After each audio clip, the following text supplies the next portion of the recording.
নমস্কার বন্ধুরা, আমি দীর্ঘ 2-3 দিন ধরে কোনো ধারাবাহিকে রিভিউ দিতে পারিনি।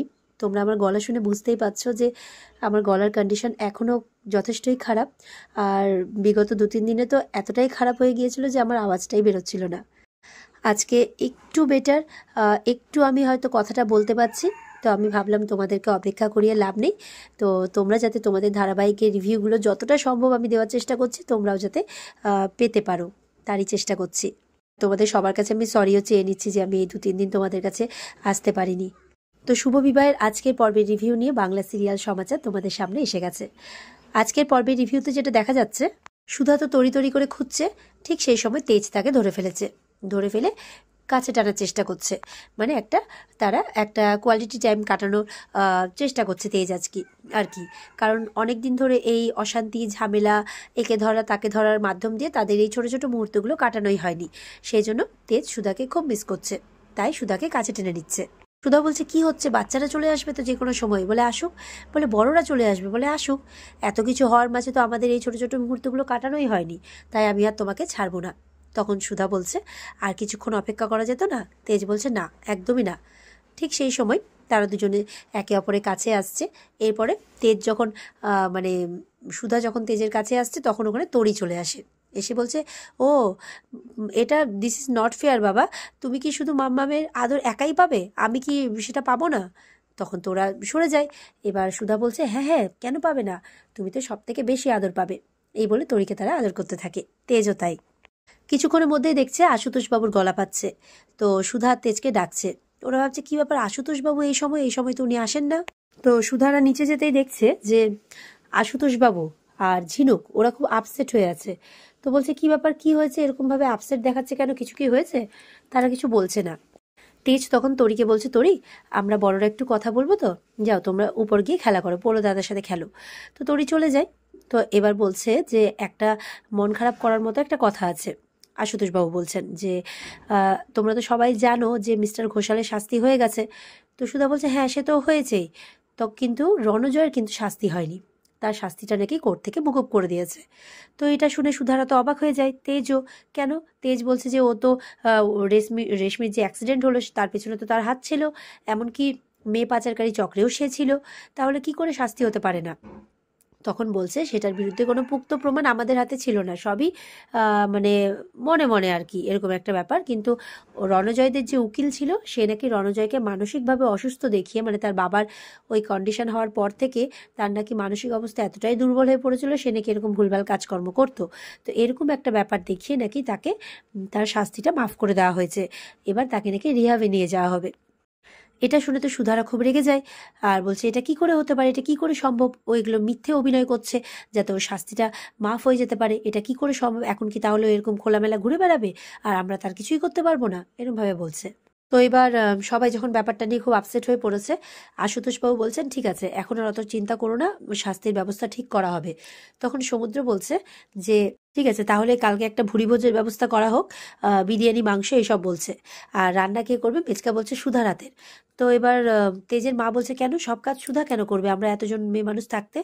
তখন ইমন বলছে, কিন্তু আমি তো রান্না করতে পারি না। তখন সুধা বলছে, চিন্তা করো না, আমি শিখিয়ে দেবো। তখন বলছে, না সুধা, আমি তো পারি না। বলে, আমি শিখিয়ে দেবো তো। তখন ঝিনুক বলছে, ঠিক আছে, তাহলে কথা হয়ে থাকলো, কালকে রান্নাঘরে লিটিল বেবির হাতে খড়ি হবে, রান্নার ব্যাপারে। তো এটা নিয়ে এবার সবাই হাসাহাসি করছে। ওদিকে দেখা যাচ্ছে যে রেশমির গাড়িটা কোনো একটা হাত ঠেলতে ঠেলতে নিয়ে যাচ্ছে এমনভাবে একদম সিঁড়ি থেকে নিচে ফেলে দেয়। আর ওদিকে দেখা যাচ্ছে সুধার তখন ঘুমটা ভেঙে যায়। সুধা স্বপ্ন দেখছিল অ্যাকচুয়ালি, যে রেশমিকে কেউ ধরে নিয়ে চলে যাচ্ছে। যবে থেকে শুনেছে যে কি বলবো, রণজয় ছাড়া পেয়ে গেছে, রণজয়ের কোনো শাস্তি হয়নি, সুধা কিন্তু খুব চিন্তা করছে রেশমিকে নিয়ে। তো তো তেজও তখন ওঠে, যে কি হয়েছে? তখন বলছে যে আমি খুব একটা খারাপ স্বপ্ন দেখলাম, স্বপ্ন না যেন সত্যি হচ্ছে, আমাকে এক্ষুনি রেশমিকে দেখতে যেতে হবে, রেশমি ঠিক আছে কিনা। তখন তেজ বলছে, রেশমি ঠিক আছে সুধা, আমি একটু আগেই দেখে এসেছি, তরিতার সাথে আছে। বলছে, আমি বুঝতে পারছি, তুমি যবে থেকে শুনেছো, যখন থেকে যে রণজয় এরকম ঘুরে বেড়াচ্ছে, তোমার খুব চিন্তা হচ্ছে। বলে, কি করবো তেজ, আমার যে ভালো লাগছে না, আমি কি করে নিশ্চিন্তে থাকতে পারি? তেজ বলছে, আমি জানি যে আমার সুধা কতটা সাহসী।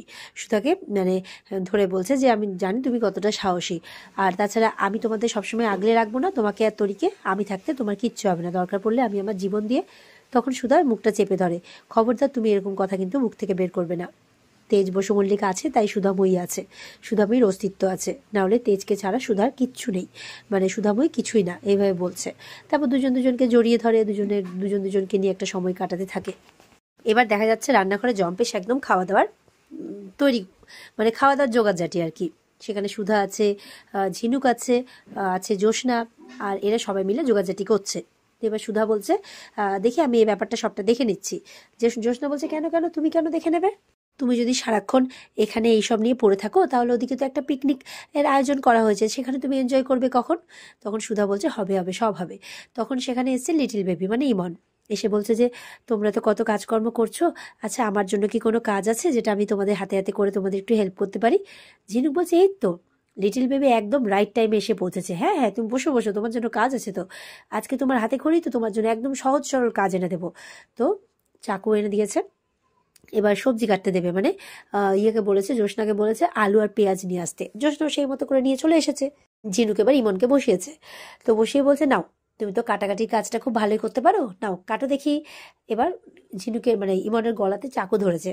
তো ওদিকে সুধা বলছে কি হচ্ছে ঝিনুক এসব? তো ইমন বলছে না না ও আসলে মজা করছে হয়তো, দাও দাও আমি চেষ্টা করছি, কাটার চেষ্টা করছি। এই বলে পেঁয়াজটা যখন কাটার চেষ্টা করছে ওদিক দিয়ে মেচকা ঢুকছে। পেঁয়াজটা একদম কাটতে যাবে কি স্লিপ খেয়ে একদম ডাইরেক্ট মেচকার মাথায় পেঁয়াজ লেগে উল্টে আলু হয়ে গেছে ফুলে। তো কপাল ধরে আছে সবাই, তো এটা দেখে একদম মানে মুচকি মুচকি হাসছে, ওদিকে তরিও হাসছে, যা যা যা এদিকে তো দেখছি যে পেঁয়াজ লেগে দাদুর আর মাথায় ফুলে গেল, এর ভয়ে বলছে। ওদিকে এবার বলছে এই তো দেখছি আমার কোনো সম্মানই নেই বাড়িতে। মেচকা বলছে একজন সারাক্ষণ আমাকে অসুর মশাই করে যাচ্ছে, আর একজন হালকা লিটিল পেঁয়াজ ছুঁড়ে মারছে। তো ঝিনুকরা তো হাসছে। এরপর ঝিনুক একটা কিছু মাথার মধ্যে লাগানোর জন্য নিয়ে আসে, যে নিন বাবা এটা আপনি লাগান। তখন মেচকা দেখছি এদিক ওদিক খুব দেখছে, বলে কি হলো আপনি এদিক ওদিক কি দেখছেন? বলে না দেখছি আজকে সূর্য কোন দিক দিয়ে উঠেছে, আজকে ঝিনুক আমার সেবা করছে, যত্ন আরতি করছে, মানেটা কি? সুধারা খুব হাসছে এটা নিয়ে। ওদিকে ইমন বলছে যে ইমনকে বলছে মেচকা আর কি, তুমি তো এতদিন খুব বলতে খুন করে দেবো, এই করে দেবো ওই করে দেবো, আর সামান্য পেঁয়াজ আর আলু কাটতে তোমার এই হাল। বলে আমি কি করবো মেচকা, আমি যে পারি না। আচ্ছা আপনি পারেন? তখন মেচকা বলছে হ্যাঁ ইন্দ্রজিৎ বসু মল্লিক পারে না এরকম কোনো কাজ নেই। সুধা বলছে তাই নাকি? তাহলে এক কাজ করুন, আজকের ওই আলু পেঁয়াজটা বরঞ্চ আপনি কেটে ফেলুন। মেচকা বলছে আমি? না না না না আমি কাটতে পারবো না, ছেলেরা আবার রান্নাঘরে কাজকর্ম করে নাকি? তখন ওদিক থেকে তেজ আর সমুদ্র আসছে। সমুদ্র বলছে কেন করতে পারে না বাবা? তেজ বলছে বাড়ির মেয়ে বউরা যদি ব্যবসা সামলাতে পারে তাহলে আমরা রান্নাঘরে কাজ কেন করতে পারি না? ঝিনুক বলছে হ্যাঁ আমার জামাইবাবু তো সব কাজ পারে, যেমন আমার দিদি সর্বগুণ সম্পন্না, সকালবেলা ব্যবসার কাজকর্ম সেরে একদম ঢুকে গেছে রান্নাঘরে।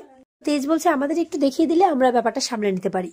জ্যোৎস্না বলছে এই দাঁড়া দাঁড়া, তুই কি বলতে চাইছিস যে এত কিছু যে রান্না হবে সব তোরা করবি? তখন সমুদ্র বলছে এই না না না না না আমার না খুব খিদে পেয়েছে, এই এত সাহস আমার নেই, আমি শুধু শুধু রান্নাটা নষ্ট করতে চাই না। এই দাদা ভাই তোর না খুব সাহস রে, তোর মতো সাহস আমাদের নেই, সমুদ্র বলছে। ঝিনুক বলছে আচ্ছা দিদি আজকে যদি রান্নার প্ল্যানটা একটু চেঞ্জ করা যায় তাহলে কেমন হয়? মানে বলতে চাইছে ছেলেরা রান্না করবে মেয়েরা রেস্ট করবে তাই। মেচকা বলছে ব্যাস হয়ে গেল, ভেবেছিলাম একটু কবজি ডুবিয়ে খাবো, হয়ে গেল। তেজকার কথা শুনে তো সব মেয়েরা হাসছে, এবার তেজের গায়ে লেগেছে। তেজ বলছে আরে দাঁড়াও না একটু ভরসা করো এই ব্যাপারে আমাকে। মেচকা বলছে না এই ব্যাপারে তো একদমই সম্ভব নয়। দাদা হেসেই যাচ্ছে। সমুদ্র বলছে দাদা বৌদিকে কেমন পোড়া টোস্ট খাইয়েছিলি সেটা না আমরা সবাই জানি বুঝলি তো। সুদারা হাসছে, তেজ চুপ করে আছে। এবার কিন্তু ওদিকে দেখা যাচ্ছে রেশমিকে সত্যি সত্যি কোনো একটা ছেলে, মানে হাত দেখে তো তাই মনে হচ্ছে, ঠেলতে ঠেলতে নিয়ে যাচ্ছে। রেশমি কিন্তু ভয় পাচ্ছে, কথা বলতে পারছে না। এদিকে সুধা বলছে অনেক হয়েছে, এবার যে যা স্নান করার করে নাও, আমরা কাজকর্মগুলো সেরে ফেলি। মেচকা বলছে আমি যাই নাহলে কি আবার কাটতে বসিয়ে দেবে। তো তেজরাও চলে যায়। তো এরপরে তরি বলছে যে রেশমি পিপির জন্য একটা আইসক্রিম দাও না মামাম। তখন বলছে না বাবা আগে আমি রেশমি পিপিকে খাবার খাইয়ে দিই, তারপর তুমি আইসক্রিম খাইয়ে দেবে কেমন? বলে ঠিক আছে। এদিকে ঝিনুক বলছে এদিকে তো লিটিল বেবির হাতে খড়িটাই হলো না, কমসে কম স্যালাডটা কাটো। বলে হ্যাঁ হ্যাঁ স্যালাডটা কাটতে পারবো। বলে পারবে? বলে হ্যাঁ। এবার কিন্তু সুধা রেশমির জন্য খাবার নিয়ে এসেছে। ওমা এসেই দেখে যে ও তো এখানেই ছিল, কোথায় গেল দেখতে পাচ্ছে না। তারপর ঠাম্মিকে জিজ্ঞাসা করলো, ঠাম্মি তরিকে বলছে তুমি খেলছিলে না? বলে এখানেই তো রেশমি পিপি ছিল, আমি তো খেলছিলাম, আমি ভেতরে আইসক্রিমটা আনতে গেলাম, এখন দেখছি নেই। এবার তো সুধারা তেজরা ঝিনুক জ্যোৎস্না সবাই আর কি বাইরে খুঁজতে বেরিয়ে গেছে, রেশমি রেশমি বলে ডাকছে। তো ঝিনুক বলছে ও তো নিজের হুইল চেয়ার ঠেলেও নিয়ে যেতে পারবে না, তাহলে ওকে কে নিয়ে গেল? এবার তো সবাই খুব চিন্তা করছে, খুব ডাকছে রেশমি রেশমি করে।